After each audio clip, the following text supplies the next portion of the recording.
Hi, everyone. Welcome back to Heartland Mamas. I'm Marie Briel. And I'm Heidi Henry coming to you from two socially distant studios at the edge of the Great Red Divide, where every Tuesday and Thursday in the live stream on Facebook, we bring you the progressive news and views that you can use to learn about what's going on in your community and throughout the world. You can find all of our previous episodes at Heartland Mamas, MAMAS.com, on all podcast platforms, on YouTube, and probably part of the Demcast USA network. And don't forget, Heartland Mamas Unrolled, our independent radio show that you can catch on any independent radio. If you're a subscriber to the Heartland Mamas, you can also get it as a special bonus interview. It's an hour-long, deep, in-depth study on some of the topics we talk about on Tuesdays and Thursdays. And today our topic, tomorrow is World Autism Day, going into Autism Awareness Month here in the United States. And we're going to talk a lot about autism and um, autism spectrum disorder, ADHD, and that sort of thing today. Not something that I have personal experience with, but Murray is going to share some of her experiences with. And I think it's really important to understand the layperson's version of this, which is me reading and knowing that so much of what I'm reading is junk science and opinion, and having to live within the spectrum every day. So, with that, I'm going to let Murray take it away. Ta-da! All right. I don't know how many folks know very much about autism. Like Heidi said, you get impressions from the media, you get movies, TV shows about autistic people. We think of savants as being these brilliant minds, and Nikola Tesla was, and it's very true. But we also see of the other side of it, which are the kids who are struggling just to verbally communicate, who are struggling to communicate in any way. And so years ago, they really did not understand, they still don't understand autism. So let's start right there. And what Heidi said is absolutely true. There's so much misinformation out there. You can even go to medical, like supposed medical sites, and they'll describe things in there that are not necessarily all of the qualifications. So back in the day, there were two diagnoses. There was autism and Asperger's. And Asperger's is considered a lighter version of autism. They're what you would think of with, say, a Rain Man, or like you mentioned, a doctor, It's a good doctor. a good doctor. Right, we'll Which get into drives him me, in a minute. I have to tell you, my husband's a big fan of that show, and it drives me nuts. It's like I keep telling him, if I had a doctor like that, I'd sue the hospital and find another doctor. But it's because their portrayal. There's an actor named Freddie Highmore that does the portrayal of a profoundly autistic man, and he gets frustrated and storms out of surgeries. Doctors don't do that, you know. And he has all these weird life problems, and then on other times he's stepping into every pitch and knocking it out of the park. Also, not always an autism thing. And but people love that show. They love his character. I told you I went down some rabbit holes on this, and there's some people in the autism community of parents of autistic children and children with us on the I'm spectrum. going to ask you, Heidi, to hold that thought because Okay. I think it's going to come in really handy as we talk a little bit more in our discussion. Okay. That's what we were talking about, like the good doctor and uh, uh, the Big Bang Theory, right? Whatever his name was on the Big Bang Sheldon. Theory, Sheldon. And now there's young Sheldon. And so I think a part of that feeds into this lumping that we do. We lump people who are unlike us into a category, whether they are Yeah. black or Latin or Jewish or autistic. We assume everyone is one solidified identity, and we are And they're not. not. And so, as medical science and neurology begin to expand, They've changed the diagnostic to being a spectrum of disorders. And if you think of it like a Venn diagram. So, in order to be considered autistic, you have to have four of these multiple, at least three of the multiple symptoms that occur from autism. So let's start with autism being a neurological disorder. Okay, what does that mean? That means that your brain, that an autistic person's brain or a neurodivergent brain, does not process information the same way you do. That is all that it means. It means the wiring in your brain processes things differently from someone who is neurotypical. Now, okay, so that's the basics, but what does that really mean? Well, that means that people whose brains are wired a different way often feel things very intensely, are very often stimulated and overstimulated by their surroundings, by sense. I've got a bit tongue, so I'm a little but textures, lighting, noise is a large one. And while some things may bother some people, creates an overwhelming response in someone on the spectrums, and not all. Like we said, I'm not speaking for all autistic people or all of the community, but it Right. does create this hypersensitive overreaction. So that's called a sensory processing disorder. Mm-hmm. And then you also have people who have obsessive disorders, and that could be obsessions, like a hobby that you have forever, obsessive traits, like you get hooked on something. Like for me, it's reading. If I start reading, I can pretty much guarantee that for like a week, I'm going to be sucked into everything I can possibly read fiction wise. And to the point where you don't think about eating or drinking, or, you just get so sucked into your own world. I remember going on a date one time when I was in high school, like legit. And this gentleman came to pick me up, and I was about 5 chapters away from finishing this book that I just Oh had to no. read. And I took Yeah. the book on the date with me and didn't talk to him until after I had finished it. Right? Very. I know, but at the time it was because I had to complete it. So, and then there is ADHD, and we all know someone who has ADHD, and that is a disorder that requires a lot of attention to be able to have attention. It requires a lot of focus, and it's a attention deficit. So, staying on topic, staying with the same hobbies, high energy is all things that fall into ADHD. And then there are emotional disorders as well that fit this Venn diagram, like anxiety and depression. Mm-hmm. So you can have anxiety, depression, obsessive disorder, and not be autistic. Well, even when my son was in first grade and they wanted to keep him back a year, and I let him stay back a year, he'd had an eye injury and he missed quite a bit of school from that. There, the school also misdiagnosed my son as having ADD, which is attention deficit disorder without the hyperactive component. And that was the teachers that were trying to fit my square peg son into a round hole. The problem with him is he has a very high IQ without being on the spectrum. They didn't know where to put him. They didn't know how to handle him. So there's And a lot of kids with level one autism and even level two autism get misdiagnosed and untreated and unprovided services that they need because of exactly right. what you said, Heidi. Because they don't know what to do with them.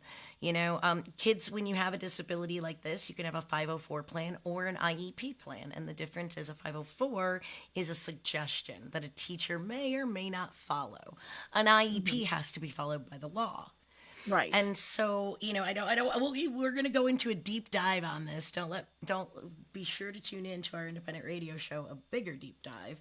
But, I want to talk about history. So let's go back in time when 25, 30 years ago, when we didn't know much about this, Rain Man was the only symbol that you saw for someone with Oh, Rain autism. Man.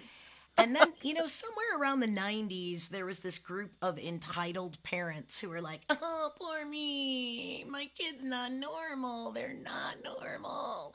And they started this organization called Autism Speaks, which is really kind of hilarious in my mind because autism doesn't speak, you're speaking for autism, which is one of the first major problems. It was like a giant Karen PTA support group that has burnished across the land.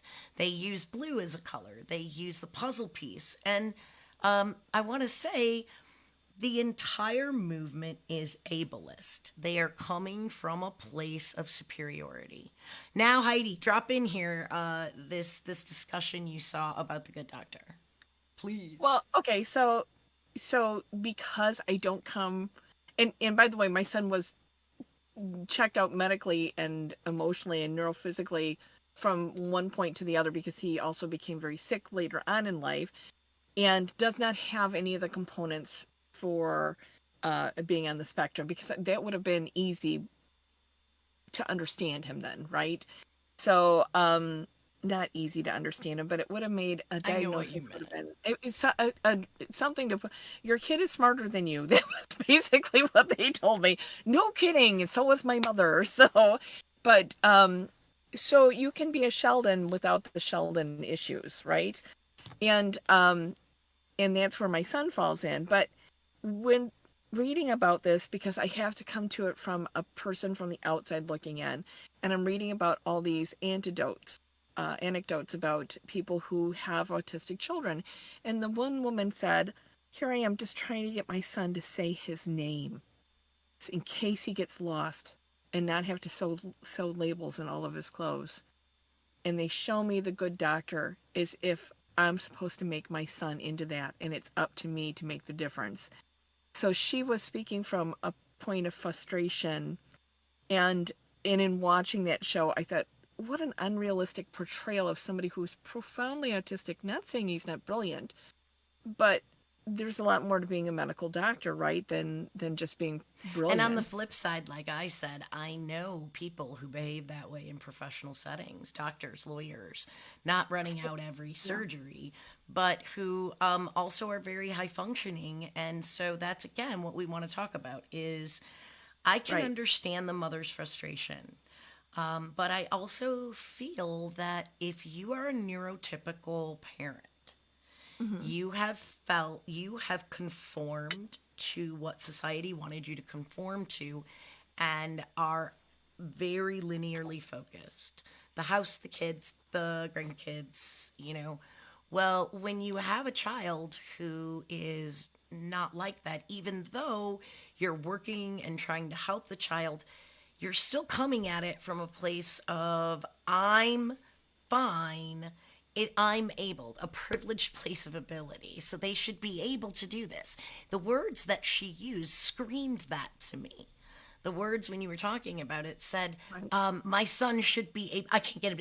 How am I supposed to have a, Well, when she felt so pressured to make her son into and that's just it. something That that is maybe he's exactly not. it, Heidi. It's Exactly it. okay. She's So coming from a place of ableism, so she sees her son it's like, as being defective, which is why the puzzle piece were not a yeah. thing. It's not a puzzle piece. What she needs to do is get inside her son, reach her son in ways she wouldn't normally think of. Think of the box, and when you think of an autistic child, throw the box away. Okay, because the box is not the same, at least in my experience, as most normal kids. But then again, I wouldn't know what normal kids are like. Well, so I'll send you the article because I actually didn't get all the way through, through the article today to see if there was any conclusion. But it was just reading her frustration about that one TV show. And, and I told you, I'm a huge Temple Grandin fan as a farmer. I find her insight, her brilliance on animal control measures, animal husbandry to be profound because she understands it from a different point of view, more from an animal point of view. And I love And that she's autistic and that she's a leader in your community, and that's what we need to think about. So there's a really big myth that I want to throw out there. mhm, And that is, we touched a little bit on it, the good doctor having these emotional outbursts. about people with autism being overstimulated emotionally, physically. But there's something I want to talk about, and that is this big myth that people with autism are not emotional, that people with autism or who are autistic are Yeah, not empathetic. Every time you see it, the description is monotone, flat, monotone. empathetic, it lacks empathy. None of those things are true. In fact, most of the people on the spectrum that I know, the reason that they have a hard time with reactions is because they feel things so deeply. So deeply. They're Right. so extremely empathetic, and the Right. frustration comes because we don't understand why you're upset. And in the Yeah. society that we live in, we couch hurting my feelings by saying, instead of saying, I need some space because I'm overwhelmed by your presence at the moment. That, Mhm. for an autistic person who's aware that they're autistic, is much better than, no, no, I'm gonna meet you later, which is what we do in society, right? We try to conform to these societal norms. You don't hurt somebody's feelings, you're not polite, or you're very polite. So we use Mhm. euphemisms for things. And that's become the status acceptable quo, and we don't think that way. I think that doing the research for this show, like I said again, as an outsider looking in, is how little exact science is available to people going through this right now, people raising other people that are going through this right now, Heidi, and the fact that we they debunked and know that it was junk science about vaccines give you autism. That was debunked almost right away. It was somebody who's trying to get through a research project without doing the actual research. We know that that's not true. Yet here we are facing that again during a global pandemic with people refusing to be vaccinated because they're sure, as a 40-year-old white man, they're suddenly going to become autistic because they take a vaccine. That's not how any of this works. I'm just gonna say it is neurological. It has nothing to do with a vaccine, just in case Now, anybody's worried about that. Marie, But I one of the sent you. Okay, I was going to say, I sent you that one really interesting video where somebody talked about, because they don't really know what causes autism, if there is a cause or if it's just by nature, but somebody who had talked about it being perhaps a brain injury at birth, and I thought that that was a bit of science that needed much more research because it could potentially be that because they have not been able to detect one thing I looked at, could they detect autism or spectrum disorders in utero? Is it something because you can detect other issues in utero, right? But they can't and detect that in I utero. So guess I is want it to say, something? why is it why are we even trying to detect it? It's not Well, a I think defective. I know, I'm not you, honey, and I know you're amazing and a wonderful friend, but I'd it's like just people to listen understanding to it. this and Yeah. just think about Okay.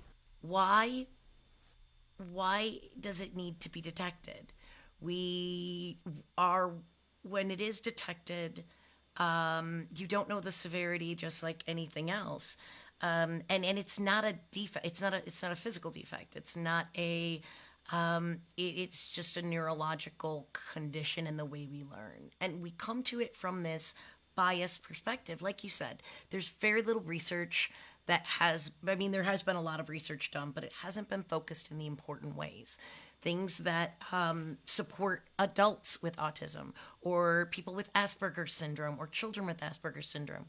That we haven't done enough to teach our educators, our doctors, our nurses, that these signs can present in junior high and high school as social pressures and social anxiety becomes that much greater.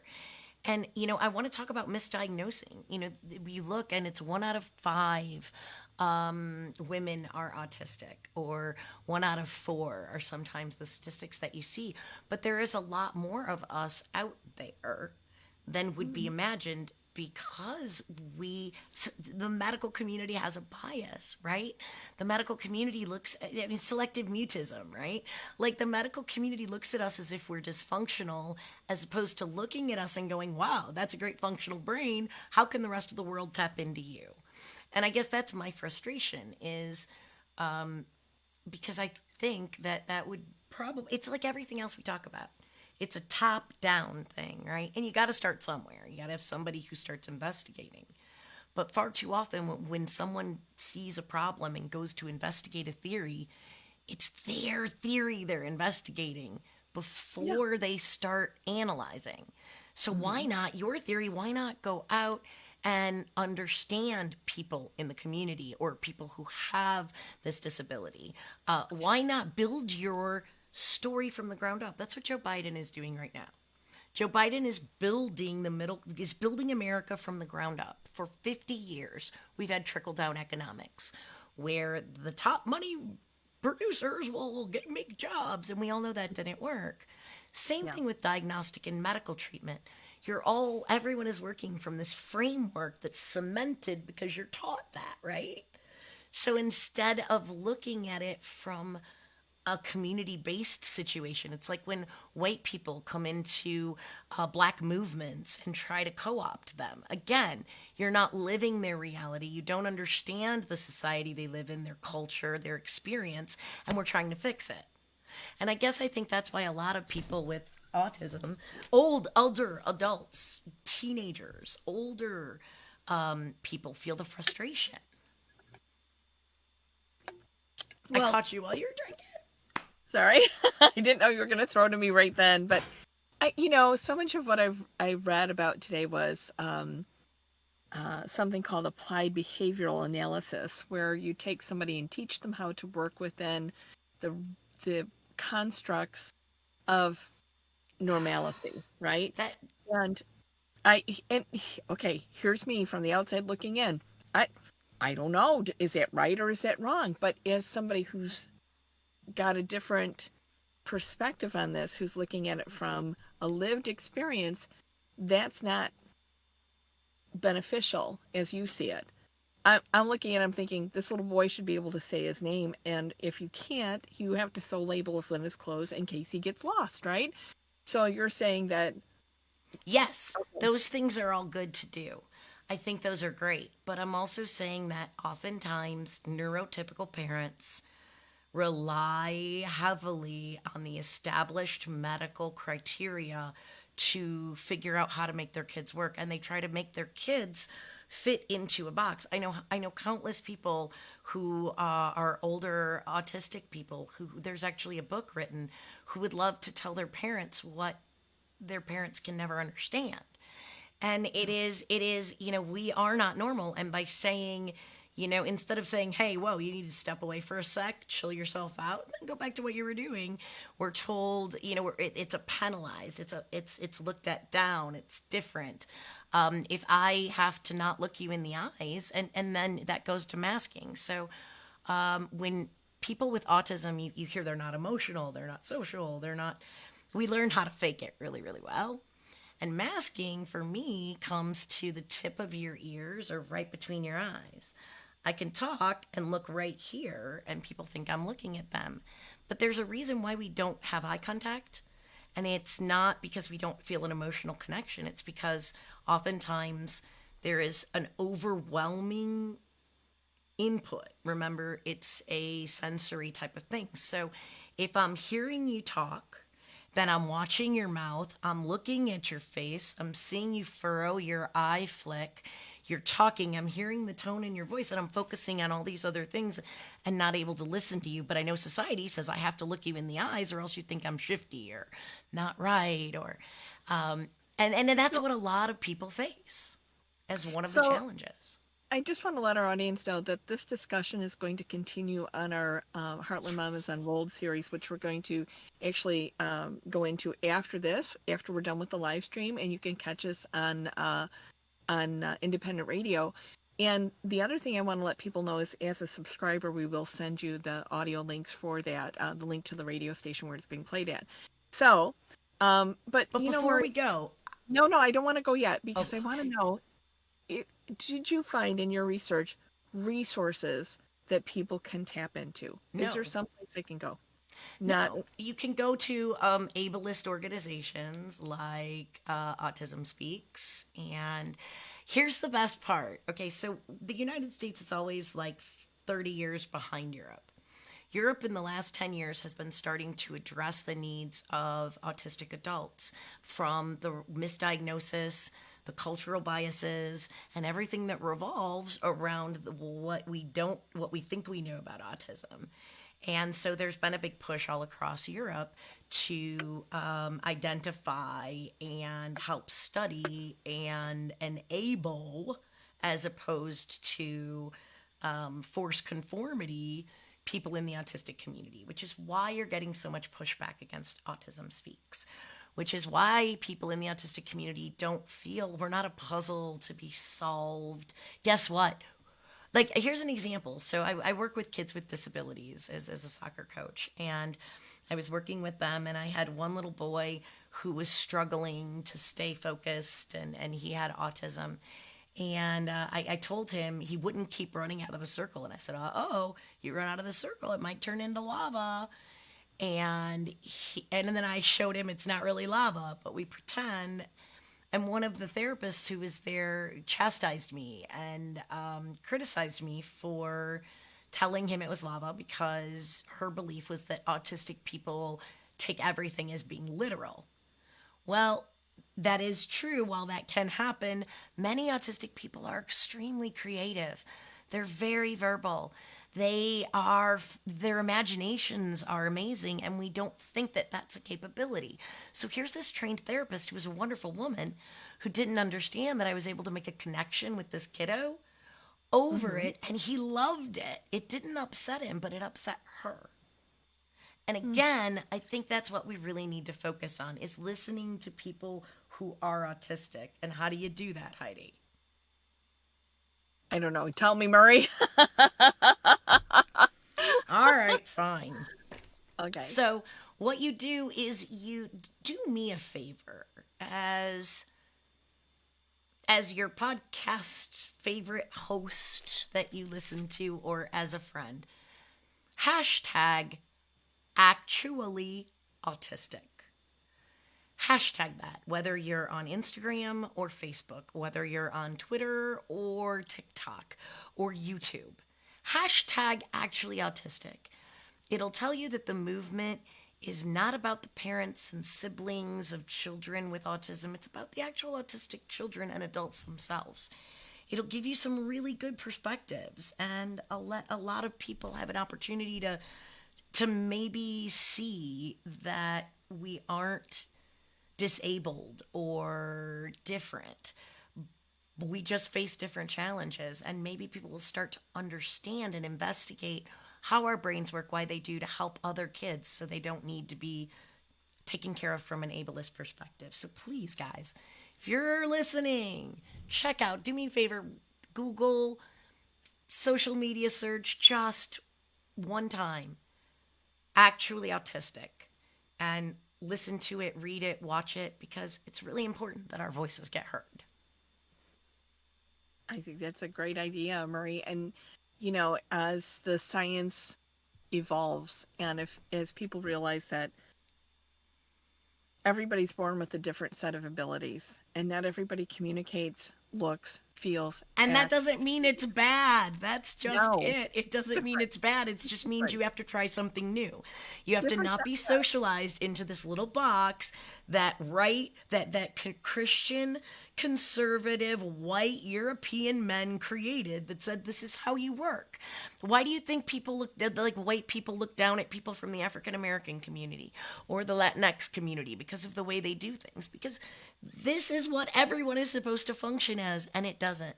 So be encompassing, be enabling, be helpful, and find out more about autism and actually autistic people. So tune in, guys, to our independent radio show, Heartland Mamas Unrolled, where we're going to deep dive this baby. And you Mm-hmm. can find all of our past works at heartlandmamas.com. MAMAS. Yeah, mams.com. And we'll see you on independent radio where we're going to unroll this much larger. And thank you, Tuesdays and everybody. Thursdays, we're here too. Do not forget, live Tuesdays and Thursdays. We are here bringing you news and views that you can use. And if you have a thought, a comment, reach out, share, tell a friend to Google actually autistic. It'd mean a lot. All right, guys, thanks again, Heartland Mamas. Bye bye. Bye bye. It's a button pushing that gets me every time.